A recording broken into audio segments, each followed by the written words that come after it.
নমস্কার বন্ধুরা, job fair YouTube চ্যানেলের আরও একটি নতুন চাকরির ভিডিওতে আপনাদের সবাইকে জানাই স্বাগতম।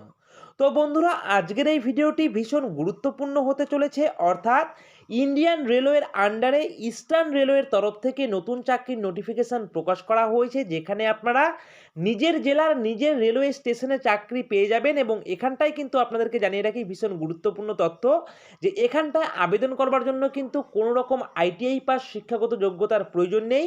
এছাড়াও আপনারা এখানটায় আবেদন করতে হলে কোনো রকম আবেদন ফিসের প্রয়োজন নেই। সম্পূর্ণ বিনামূল্যে আপনারা এখানটায় আবেদন করতে পারবেন।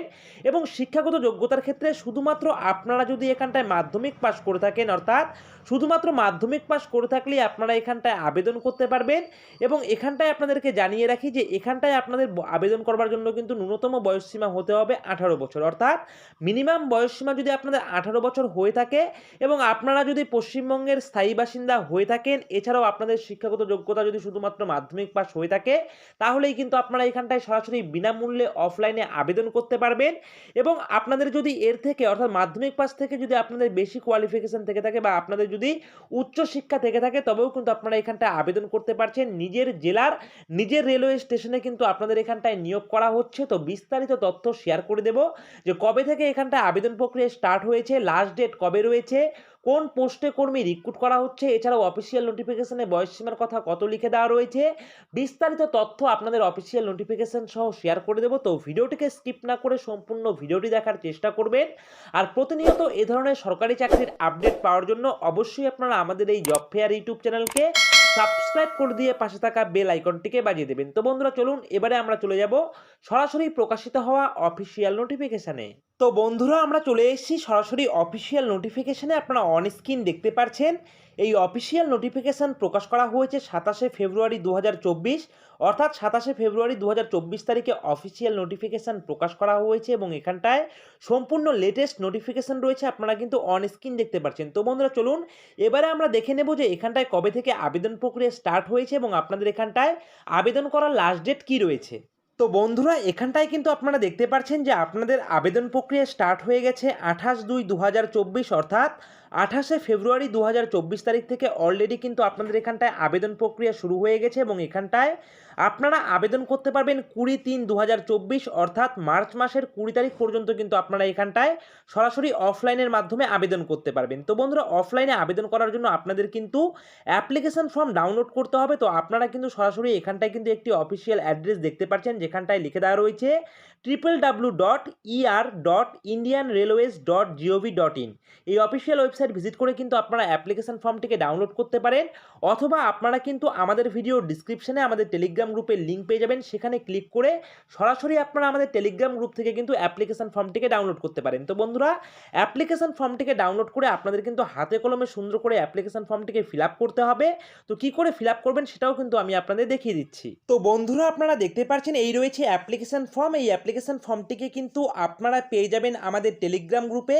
আমাদের টেলিগ্রাম গ্রুপের লিঙ্ক দেওয়া থাকবে কিন্তু এই ভিডিওর ডিসক্রিপশানে। তো সেখান থেকে আপনারা কিন্তু আমাদের টেলিগ্রাম গ্রুপে যুক্ত হয়ে যাবেন এবং সেই টেলিগ্রাম গ্রুপ থেকে এই অফিসিয়াল নোটিফিকেশনটিকে ডাউনলোড করবেন। এছাড়াও এই অ্যাপ্লিকেশন ফর্মটিকেও কিন্তু ডাউনলোড করবেন। তো বন্ধুরা, দেখুন এই অ্যাপ্লিকেশন ফর্মটিকে ডাউনলোড করার পর অ্যাপ্লিকেশন ফর্মটিকে একটি A4 পেজে প্রিন্ট আউট বের করবেন। প্রিন্ট আউট বের করে কিন্তু হাতে কলমে সুন্দর করে আপনারা অ্যাপ্লিকেশন ফর্মটিকে ফিল আপ করবেন। তো বন্ধুরা, দেখুন এখানটায় নির্দিষ্ট জায়গাতে কিন্তু আপনাদের একটি পাসপোর্ট সাইজের ছবি কিন্তু আপনারা অ্যাটাচড করে দেবেন। এবং অ্যাটাচড করে দেওয়ার পর আপনারা এখানটায় দেখতে পারবেন, এখানটায় অ্যাপ্লিকেশনের শুরুতেই কিন্তু লিখে দেওয়া রয়েছে নেম অফ দ্য অ্যাপ্লিকেন্ট। অর্থাৎ এখানটায় যিনি আবেদন করছেন তার নাম কিন্তু এখানটায় লিখে দেবেন ব্লক লেটারে। তারপর লিখে দেওয়া রয়েছে ফাদার্স নেম। তো বন্ধুরা, বাবার নাম কিন্তু এখানটায় লিখে দেবেন।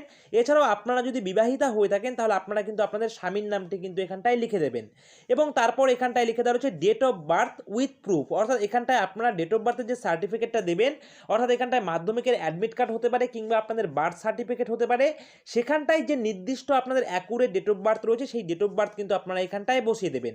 বসিয়ে দেওয়ার পর আপনারা এখান থেকে কিন্তু জেন্ডার চুজ করে নেবেন। আপনারা যদি পুরুষ হয়ে থাকেন তাহলে অবশ্যই মেল সিলেক্ট করবেন, আর যদি আপনারা মহিলা হয়ে থাকেন তাহলে কিন্তু অবশ্যই ফিমেল সিলেক্ট করবেন। এবং তারপর এখানটায় মেল না ফিমেল সেটা কিন্তু এখানটায় লিখে দেবেন। তো বন্ধুরা, এরপরে দেখুন, এরপরে এখানটায় লিখে দেওয়া হচ্ছে আপনাদের কোয়ালিফিকেশান কী রয়েছে। অর্থাৎ আপনাদের যে কোয়ালিফিকেশানের সার্টিফিকেট আপনারা এনক্লোজড করবেন আপনাদের এই অ্যাপ্লিকেশান ফর্মের সঙ্গে, সেই অনুযায়ী কিন্তু আপনাদের কোয়ালিফিকেশান কী রয়েছে সেটা কিন্তু আপনাদের এখানটায় লিখে দিতে হবে, ঠিক আছে। এবং এরপরে দেখুন, আপনারা যেখান যেখানকার রেসিডেন্সিয়াল সার্টিফিকেটটা দেবেন সেখানে কিন্তু আপনাদের ডিস্ট্রিক্ট ম্যাজিস্ট্রেট অথবা অ্যাডিশনাল ডিস্ট্রিক্ট ম্যাজিস্ট্রেট অথবা সাব ডিস্ট্রিক্ট ম্যাজিস্ট্রেট অথবা ব্লক ডেভেলপমেন্ট অফিসারের মাধ্যমে কিন্তু অথবা আপনারা যদি তহসিলদারের মাধ্যমেও কিন্তু আপনারা একটি রেসিডেন্সিয়াল সার্টিফিকেট নিয়ে নেবেন, সেটা কিন্তু এখানটায় লিখে দেবেন। ঠিক আছে, যে আপনারা কোথা থেকে আপনারা সেই সার্টিফিকেট নিয়েছেন সেটা এখানটায় আপনারা লিখে দেবেন এবং সেটা কিন্তু অবশ্যই এই অ্যাপ্লিকেশন ফর্মের সঙ্গে এনক্লোজড করে দেবেন। ঠিক আছে, এবং এরপরে দেখতে পাচ্ছেন 7 নম্বরে লিখে দেওয়া রয়েছে আপনাদের যদি এক্সপিরিয়েন্স থেকে থাকে তাহলে আপনারা এখানটায় ইয়েস করবেন, আর যদি আপনাদের এক্সপিরিয়েন্স না থেকে থাকে তাহলে কিন্তু আপনারা এখানটায় সিম্পলি নো করবেন।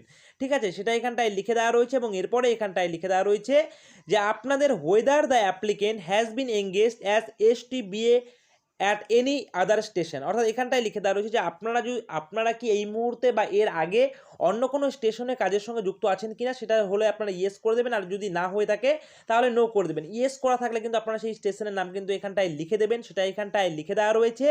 এছাড়াও 9 নম্বরে দেখতে পাচ্ছেন লিখে দেওয়া রয়েছে certificate of clearance from criminal cases issued by local police station, অর্থাৎ এখানটায় আপনারা যারা আবেদন করবেন তাদের কিন্তু কোনো রকম ক্রিমিনাল কেস থাকা চলবে না। তার জন্য আপনারা কি করবেন, আপনাদের যে পুলিশ স্টেশন রয়েছে সেই পুলিশ স্টেশনে গিয়ে আপনারা কিন্তু সেখানকার আইসির কাছ থেকে কিন্তু আপনাদের একটি সার্টিফিকেট নিতে হবে, অর্থাৎ ক্লিয়ারেন্স সার্টিফিকেট আপনাদের নিতে হবে যে আপনাদের নামে কোনো রকম ক্রিমিনাল কেস নেই, সেই রকম একটি সার্টিফিকেট নিয়ে নিতে হবে এবং সেই সার্টিফিকেটও কিন্তু অ্যাপ্লিকেশন ফর্মের সঙ্গে এনক্লোজড করে দিতে হবে এবং এখানে কিন্তু সেটা লিখে দিতে হবে। ঠিক আছে, এবং এরপর লিখে দেওয়া রয়েছে আপনাদের কিন্তু অবশ্যই একটি গভট আইডেন্টি প্রুফ লাগবে, সেটা আপনারা আধার কার্ড দিতে পারেন, ভোটার কার্ড দিতে পারেন, তো যেটা দেবেন সেটার নাম এখানটায় লিখে দেবেন এবং সেই ডকুমেন্টের কিন্তু জেরক্স কপি সেলফ অ্যাটেস্টেড করে অ্যাপ্লিকেশন ফর্মের সঙ্গে এনক্লোজড করবেন। ঠিক আছে, এবং এরপরে দেখুন লিখে দেওয়া রয়েছে কন্ট্যাক্ট নং, তো বন্ধুরা এখানটায় একটি বৈধ মোবাইল নাম্বার আপনারা লিখে দেবেন যিনি আবেদন করছেন। এছাড়াও 12 নম্বরে লিখে দেওয়া রয়েছে নং অফ এনক্লোজার্স, অর্থাৎ এখানটায় কিন্তু আরেকটি নাম্বার আপনারা দিয়ে দিতে পারেন, যদি আপনাদের ক্লোজড কোনো বন্ধু কিংবা আপনাদের যদি আত্মীয় স্বজন থেকে থাকে তাহলে তার নাম্বারও কিন্তু আপনারা এখানটায় দিয়ে দিতে পারেন, আর যদি না থেকে থাকে তবে কিন্তু এখানটায় দেওয়ার প্রয়োজন নেই। ঠিক আছে, এবং তার থেকে একটু স্ক্রল ডাউন করবেন, স্ক্রল ডাউন করার পরে এখানটায় দেখতে পাচ্ছেন যেদিন আপনারা অ্যাপ্লিকেশন ফর্মটিকে সাবমিট করবেন সেদিনের ডেট আপনারা এখানটায় বসিয়ে দেবেন ডেটের জায়গায়, এবং প্লেস কোনটা থাকবে সেই প্লেসটা আপনারা লিখে দেবেন এবং যিনি আবেদন করছেন তার সিগনেচার কিন্তু আপনাদের এখানটায় করে দিতে হবে। সিগনেচার করে দেওয়ার পর আপনারা কি করবেন, এই অ্যাপ্লিকেশন ফর্মটিকে কিন্তু একটি সুন্দর এনভেলপের ভিতরে ঢোকাবেন এবং অবশ্যই কিন্তু এই অ্যাপ্লিকেশন ফর্মের সঙ্গে যাবতীয় ডকুমেন্টের জেরক্স কপিগুলোকে সেলফ অ্যাটেস্টেড করে কিন্তু আপনারা এনক্লোজড অবশ্যই করবেন। তো করার পর আপনারা একটি এনভেলপ নেবেন, সেই এনভেলপের ভিতরে কিন্তু আপনারা আপনাদের অ্যাপ্লিকেশন ফর্মটিকে ঢুকে দিয়ে আগামী 20 মার্চ 2024 এই তারিখের আগেই কিন্তু আপনাদের নির্দিষ্ট অ্যাড্রেসে গিয়ে সেখানকার যে ড্রপ বক্স থাকবে সেই ড্রপ বক্সে কিন্তু আপনাদের আবেদনপত্রটিকে সাবমিট করতে হবে, তাহলেই কিন্তু আপনাদের এখানটায় আবেদন প্রক্রিয়া কমপ্লিট হয়ে যাবে। দেখুন এখানটায় লিখেই দেওয়া রয়েছে যে আপনাদের কিন্তু সরাসরি ড্রপ বক্সে গিয়ে কিন্তু আপনাদের আবেদন প্রক্রিয়া কমপ্লিট করতে হবে। দেখুন এখানটায় লিখেই দেওয়া রয়েছে সাবমিশন অফ অ্যাপ্লিকেশন, অর্থাৎ লাস্ট ডেট রয়েছে 20/3/2024, এই 20 মার্চ 2024 তারিখের আগেই কিন্তু গিয়ে এখানটায় একটি নির্দিষ্ট অ্যাড্রেস লিখে দেওয়া রয়েছে, আপনারা দেখতে পাচ্ছেন। এই অ্যাড্রেসে গিয়ে সেখানকার ড্রপ বক্সে কিন্তু আপনাদের আবেদনপত্রটিকে সাবমিট করতে হবে, তাহলেই আপনাদের এখানটায় আবেদন প্রক্রিয়া কমপ্লিট হয়ে যাবে। এবং এখানটায় দেখুন এখানটায় কিন্তু অ্যাড্রেসটা লিখেই দেওয়া রয়েছে যে আপনাদের, দেখুন এখানটায় অ্যাড্রেস কিন্তু লিখেই দেওয়া রয়েছে যে অ্যাড্রেসে গিয়ে আপনারা ড্রপ বক্সে জমা করবেন। লিখে দেওয়া রয়েছে the divisional railway manager commercial eastern railway Howrah যাত্রী নিবাস 4th floor commercial branch Howrah, pin number আপনারা দেখতে পাচ্ছেন। তো এখানে গিয়ে আপনাদের কিন্তু সেখানকার ড্রপ বক্সে আপনাদের আবেদনপত্রটিকে সাবমিট করতে হবে, তাহলেই আপনাদের এখানটায় আবেদন প্রক্রিয়া কমপ্লিট হয়ে যাবে। তো বন্ধুরা এবারে দেখুন এখানটায় আবেদন করবার জন্য আপনাদের বয়সসীমা কী লাগবে, এছাড়াও শিক্ষাগত যোগ্যতা কী লাগবে। তো বন্ধুরা বয়সসীমার ক্ষেত্রে দেখতে পাচ্ছেন এখানটায় লিখেই দেওয়া রয়েছে মিনিমাম বয়সসীমা কিন্তু আপনাদের 18 বছর হতে হবে, অর্থাৎ আপনাদের বয়সসীমা যদি 18 বছর হয়ে থাকে তাহলেই আপনারা এখানটায় আবেদন করতে পারবেন। এবং অবশ্যই কিন্তু আপনারা আপনাদের বয়সের হিসাবটা করবেন 1/2/2024 এই তারিখ অনুযায়ী, অর্থাৎ 1/2/2024 তারিখ অনুযায়ী কিন্তু আপনাদের বয়সসীমা 18 বছর হতে হবে, তাহলে আপনারা এখানটায় আবেদন করতে পারবেন। এবং শিক্ষাগত যোগ্যতার ক্ষেত্রে কিন্তু আপনাদের শুধুমাত্র 10 পাস করে থাকলে আবেদন করতে পারবেন, অর্থাৎ শুধুমাত্র মাধ্যমিক পাস করে থাকলে আপনারা এখানটায় আবেদন করতে পারবেন।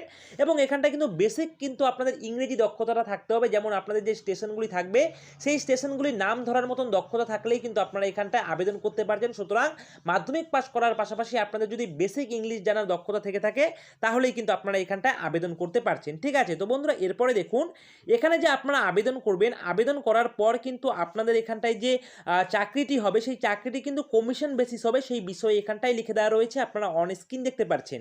এখানে এখানটায় দেখুন, এখানটায় যে যেমন টিকিট সেল করবে ঠিক সেই অনুযায়ী কিন্তু আপনাদের একটি পার্সেন্টেজ আপনারা পেয়ে যাবেন, অর্থাৎ একটি কমিশন কিন্তু পেয়ে যাবেন। সেই কমিশনের আন্ডারে গিয়ে কিন্তু আপনাদের প্রত্যেক মাসে কিন্তু আপনাদের বেতনটা হবে, সেটা লিখে দেওয়া রয়েছে। এবং এখানটায় আপনারা যারা যারা সিলেক্ট হয়ে যাবেন তাদের কিন্তু এখানটায় 2000 টাকা কিন্তু ডিপোজিট করতে হবে, যেটা কিন্তু আপনাদের লিখে দেওয়া রয়েছে। আপনাদের কিন্তু এখানটায় ডিপোজিট যেটা করবেন 2000 টাকা, এটা কিন্তু আপনাদের কোনো রকম কেটে নেওয়া হবে না। এবং পরবর্তী সময়ে আপনাদের যদি মনে হয় যে আপনারা এই চাকরিটি করবেন না, যখন আপনারা এই কাজটি ছেড়ে দেবেন, তখন কিন্তু আপনাদের এই 2000 টাকা কিন্তু আপনাদের রিফান্ড করা হবে ইস্টার্ন রেলওয়ের তরফ থেকে। এছাড়াও আপনারা যখন এখানটায় ভেরিফিকেশনে সিলেক্ট হয়ে যাবেন, তার জন্য কিন্তু আপনাদের একটি পুলিশ ভেরিফিকেশন রিপোর্ট কিন্তু করাতে হবে, সেটা কিন্তু এখানটায় স্পষ্ট করে লিখে দেওয়া রয়েছে। তো বন্ধুরা, এবারে দেখুন এই অফিসিয়াল নোটিফিকেশন কোথা থেকে প্রকাশ করা হয়েছে।